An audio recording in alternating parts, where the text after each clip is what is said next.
संत शिरोमणी श्री ज्ञानेश्वर माऊली तत्वज्ञ जगद्गुरु संत श्री तुकाराम महाराज आणि समचरण श्री पांडुरंगाच्या चरणी आई साहेब रखुमाईच्या चरणी मनापासून विनम्रपणाने अभिवादन करीत आपल्या सर्वांच्या आध्यात्मिक सेवेकरता सेवा श्री या लोकप्रिय युट्यूब चॅनलवरून कर्माचे सिद्धांत हा अतिशय गहन असा विषय घेऊन आपण आपली सर्वांची मी सुदाम पाणेगावकर मनापासून सेवा करीत आहे। सज्जन हो, आपल्याला आपल्या रोजच्या दैनंदिन जीवनाशी, आपल्या भविष्याशी, आपल्या कुटुंबाच्या समस्येशी, लाभ हानीशी निगडीत मूळ खरं तत्व काय आहे तर ते जाणून घ्यायचा प्रयत्न आपण केला पाहिजे। भगवान श्रीकृष्णाने गीतेमध्ये कर्मयोग, ज्ञानयोग आणि भक्तियोग असे 3 योग सांगितलेले आहेत। विशेष पहा अशी गंमत आहे की श्रीमद भगवद्गीतेच्या 18 अध्यायापैकी 3 अध्याय, 3रा अध्याय कर्मयोग, 4था ज्ञान कर्मयोग आणि 5वा ज्ञान कर्म संन्यास योग।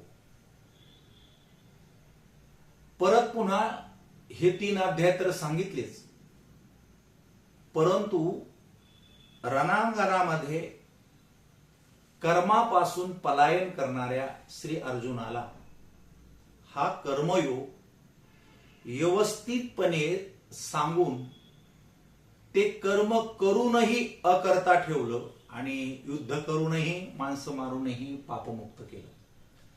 अशी कर्माची खूप मोठी, त्याला आपण ज्ञानबाची मेघ म्हणूया, अति गुह्य रहस्य आहे। त्यामुळे आपण जे कर्म करतो ते आपल्याला सोडत नाहीये, पण ते कर्म नमे कर्म फले स्पृहा, कर्तेपणा बाजूला टाकला की तुम्हाला कर्तेपणातून, या कर्मफलातून सुटका होऊ शकते। मुळात ही कर्माची निर्मिती झाली तरी कशी हे तर आपल्याला आज ऐकायचंय। मुळात पहिले इथे काहीच नव्हतं, पहिले येथे नव्हते काही चंद्र सूर्य तारा तेही नाही। मग काय, तेथे एक ढालगज निर्माण झाली। ऐका, ब्रह्म, माया आणि जगत, इथेच कर्माची सुरुवात झाली। जग, ब्रह्म हे निर्विकार आहे, जगत आणि माया ही खोटी आहे। मग परब्रह्मावरती, मूळ स्वरूपावरती जगताचा झालेला जो भास आहे त्याला रज्जू सर्पाकार भासिले जगदंबर असं म्हटलेलं आहे। संसार एक झाला होता हेतो मिथ्या समूळ वार्ता, पुढे होईल मागुता कदा कल्पांती घडेना। याचा कार्यकारण भाव आपल्याला समजून घ्यायचा आहे आणि हे मुळापासून आपल्याला समजलं तरच आपल्याला कर्माचे सिद्धांत समजतील। पहिले घटद्रष्टा घटात भिन्न सर्वथान घटो यथा तथा देहो देहद्रष्टा नाहा मित्यरवाद। आपल्याला कळण्यासाठी एक दृष्टांत घेऊया की मातीचा घट म्हणजे गाडगं बनवलं जातं। आता माती ही गाडग्याचं उपादान कारण आहे, कुंभार हा निमित्त कारण आहे आणि आपण त्याला पाहतो, आपण द्रष्टा आहोत, आपण त्याचा वापर करतो, आपण करता आहोत। आता गाडगं जर फुटलं तर कुंभाराचं नुकसान होत नाही, तसं या संपूर्ण विश्वाचं निमित्त कारण परमात्मा आहे। त्यामुळे इथे काही घडलं तर ईश्वरावरती त्याचे काही परिणाम होत नाही, ते परिणाम त्या गाडग्यावरती जसे होतात, ते जसं नष्ट होतं तसं या देहाचा नाश आणि या देहाच्या बरोबर जो आत्मा आहे, देह करी जे जे काही आत्मा भोगितो नंतर। आणि म्हणून हा दृष्टांत आपल्याला अचूकपणे समजून घेता आला पाहिजे। त्याचं मूळ कारण काय आहे तर आपण या संसाराचे निर्माते नाही, आपण या संसाराचे संस्थापक फाउंडर नाही, आपण हा प्रपंच निर्माण केलेला नाही। आपण काय निर्माण केलेलं आहे ते? आपण काही निर्माण केलेलं नाही। आहे तेच व्यवस्थितपणे हाताळता येत नाही, आपण काय करू शकतो? गवताची काडी आपण निर्माण करू शकत नाही. पाण्याचा एक थेंब विज्ञानाला आपल्याला कुणालाही बनवता येत नाही. आपल्याला काही करता येत नाही. आपण या समस्त संसाराचे निर्माते नाहीत, आपण या संसाराचे पालकही नाही. काय पालणार तुम्ही? आपल्या घराला नीट पाण्याची सोय आपल्याला करता येत नाही, तर गावाची कधी करणार, विश्वाची कधी करणार, जगाची कधी करणार? म्हणून आपण याला निर्माण केलं नाही, आपण याला सांभाळू शकत नाही. आणि समजा तुमच्या मनात आलं तर तुम्ही याला नष्टही करू शकत नाही. मग तुम्ही इथे फक्त मिळालेल्या वेळेच्या आतमध्ये चांगलं कर्म करा, करतेपणा सोडा. आणि तो करतेपणा जर सोडला ना, तर आपल्या वैयक्तिक जीवनापासून, आपल्या घरापासून जगाभरात आनंद होईल. म्हणून अहंकाराचा वारा न लागू राजसा असं म्हटलेलं आहे. त्यामुळे एक दृष्टांत देतो छानपैकी, आपल्या लक्षात येईल की कर्माचा मूळ उद्देश काय आहे, कर्म कसं तयार होतं. जगत तयार झालं हेच माया कार्य आहे, हे मायेचं कार्य आहे, मायेचं कर्म आहे. माया विघ्ने भ्रमला खरे आणि म्हणता मी माझेनी घरे, हे तो संपत्तीचे वारे साचो कार्य जाईल. तुमच्या असं लक्षात येणार नाही, त्यासाठी काही नियम अटी आहेत, पण एकदम आपल्याला सांगितलं जाणार नाही. पण अचूक क्रियमान, प्रारब्ध, संचित आणि मूळ कर्माचा अधिष्ठान काय आहे, केंद्रबिंदू काय आहे, तो आपल्याला समजला पाहिजे. तर एक असे सामाजिक कार्यकर्ते होते. सप्ताह करायचे, वर्गणी गोळा करायचे, कार्यक्रम अनेक घडवून आणायचे. लोक त्यांच्यावरती विश्वासही ठेवायचे. गाव स्वच्छ ठेवायचे. शालेय उपक्रम असतील, सामाजिक उपक्रम असतील, सणवार असतील, अशा विविध माध्यमातून ते समाजाशी अतिशय निगडीत एक लोकप्रिय काका नाना म्हणून गावामध्ये प्रसिद्ध होते. आता हे काका नाना कार्यक्रमात पडले म्हणजे मन लावून काम करायचे. काकाला एक 25 एकर शेती होती. सप्ताह असा जवळ आला होता. गहू पेरायचा म्हणून अगोदर रान पूर्णपणे भिजवलं, गव्हाचं बियाणं आणलं, गव्हाचं त्यासाठीचं लागणारं खत आणलं, सगळी तयारी केली.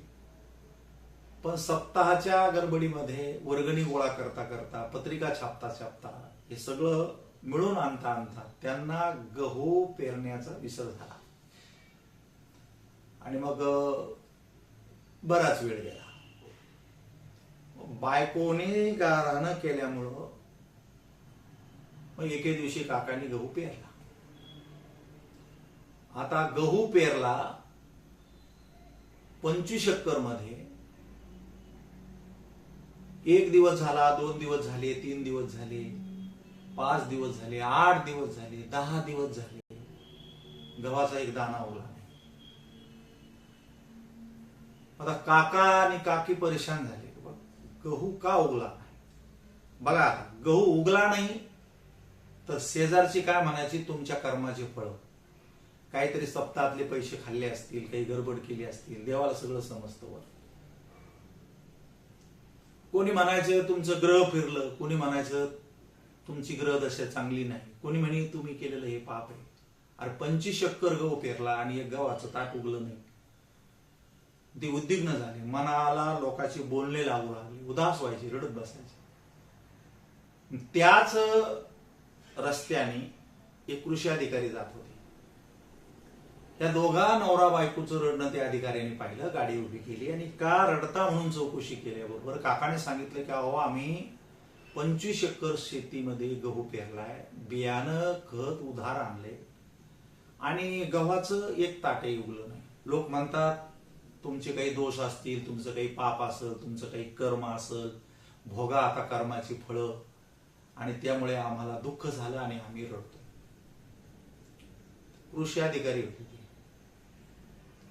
त्यांनी विचारलं, वा तुम्ही गहू पेरला ते रान मला दाखवा. मग दाखवलं. मग त्या कृषी अधिकाऱ्यांनी काय केलं, गव्हाच्या शेताच्या चारही कोपऱ्याची माती उकरून पाहिली, त्यात ओल नव्हती. मध्यभागी उकरून पाहिलं, तिथेही ओल नव्हती. ते समजून गेले काय प्रकार आहे. उकारल्याच्या नंतर खाली गहू दिसायचे. अधिकाऱ्यानं सांगितलंय बघा तुम्ही काळजी करू नका, आता मी सर्व व्यवस्थित करतो, तुम्ही मोटार सुरू करा आणि हे संपूर्ण शेत पूर्णपणे भिजून काढा आणि 8 दिवसांनी मला भेटायला या. शेतकऱ्यांनी काकांनी ते केलं. पूर्ण रान पुन्हा ओलावलं, वाट पाहिली. अहो 3-4 दिवशी संपूर्ण रान 25 एकर गहू उगवून आला. मग कृषी अधिकाऱ्याला भेटायला गेले की तुम्ही आम्हाला मार्ग दाखवला आणि त्यामुळे आमचं संपूर्ण शेत आता पूर्ण गहू उगवलेला आहे. दृष्टांत हा कळण्यासाठी असतो. ज्ञानामध्ये हावभाव करायची गरज नसते. ज्ञान सांगत असताना ड्रामा करायची गरज नसते. ज्ञान हे ज्ञान असतं. त्या अधिकाऱ्यानं सांगितलं की तुम्ही रान ओलावलं होतं, परंतु विलंबामुळे त्यातला ओलावा सुकला आणि तुम्ही पेरलेले गव्हाचे दाणे तसेच राहिले, ते उगले नाही. मी वेगळं काही केलंच नाही. मी कुठली उपासना केली नाही, कुठली पूजा केली नाही, कुठले तंत्रमंत्र केले नाहीत. मी फक्त तुम्हाला योग्य सल्ला सांगितला की तुम्ही ते रान भिजून काढा आणि त्या रानात ओला आल्यामुळं तुमचा प्रत्येक गव्हाचा दाना आणि दाना उगून वर आला. आपण काय शिकायचंय? आपल्या या कर्मभूमीमध्ये जर तुमच्यामधला अहंकार जर आटला असेल, स्वाभिमान जर आटला असेल, कर्म करण्याची प्रवृत्ती जर आटली असेल, ओलावा आटला असेल, सद्भावना आटली असेल, तर तुम्ही किती काही चांगलं केलं हाताशी काही येणार नाही. त्यासाठी तुम्हाला या जीवात्म्याचा, या हृदयाचा, या शरीराचा कर्तेपणा जो आहे, कोरडेपणा, तो तुम्हाला ओलावा करावा लागेल. आणि तो ओलावा तो प्रभू शरण गेल्याने, हरी शरण गेल्याने, नामस्मरण केल्याने. आपल्याला अजून खूप अतिशय खोलामध्ये जायचंय, परंतु एवढं लक्षात ठेवा की रान कोरडं असल्यामुळं जसं गव्हाचं बी उगलं नाही, तसं आपल्यात काही दोष असतील आणि त्यामध्ये आपली सात्विकता नसल्यामुळं, कर्मफलाची अपेक्षा असल्यामुळं आपल्याला चांगल्या कामाचा अनुभव येत नाही, आपली कामं होत नाहीत.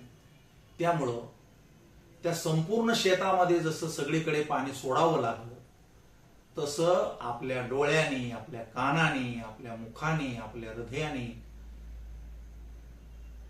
परलपन विसर्जन गृहण नुन्मिशन नमिशन नपी पश्यन श्रुणन स्पर्शन जिघ्रन नशनन गच्छन सोपय सोसन.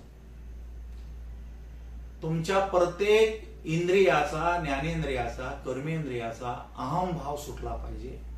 आणि हा अहमभाव जर सुटला ना, काय सांगू तुम्हाला, अहो घरापासून विश्वापर्यंत रामराज्य. जर सुनेला अहंकार झाला तर सासू सुनेमध्ये अतिशय विघ्न येईल. बाप लेकामध्ये जर अहंकार तयार झाला तर घरातलं वातावरण बिघडेल. भावाभावामध्ये जर हा अहंकार कर्तेपणाचा निर्माण झाला तर तुमचं घर कुटुंब उद्ध्वस्त होईल. हा जर गल्लीमध्ये झाला तर त्या गल्लीमध्ये वितुष्टता निर्माण येईल. हा जर गावामध्ये झाला तर गाव धोक्यात येईल. हा अहंकार जर तालुक्यामध्ये झाला तर त्या तालुक्यातलं वातावरण दूषित होईल. हा जर जिल्ह्यामध्ये झाला तर जिल्ह्यातलं वातावरण दूषित होईल. हा अहंकार जर राज्यामध्ये झाला आणि सर्वच लोकाला झाला तर राज्य धोक्यात येईल. आणि हा अहंकार जर राजाला झाला तर संपूर्ण देश जसा धोक्यात येईल. तसं आज अहंकारानं एवढा वेग घेतलेला आहे की कुण्याच माणसाला नम्रता घ्यायला, कमीपणा घ्यायला, मीपणा सोडायला नको वाटतं. उलट नाही केलेल्या कामाचं श्रेय घेण्यासाठी भांडणं चालू आहेत आणि हा अहंकार विनाशाला कारणीभूत होत असतो. आणि म्हणून आजचं सामाजिक सात्विकता, कुटुंबामधला, गल्लीमधला, गावामधला, समाजामधला जो जिव्हाळा आहे ना, तो या अहंकारामुळे संपला.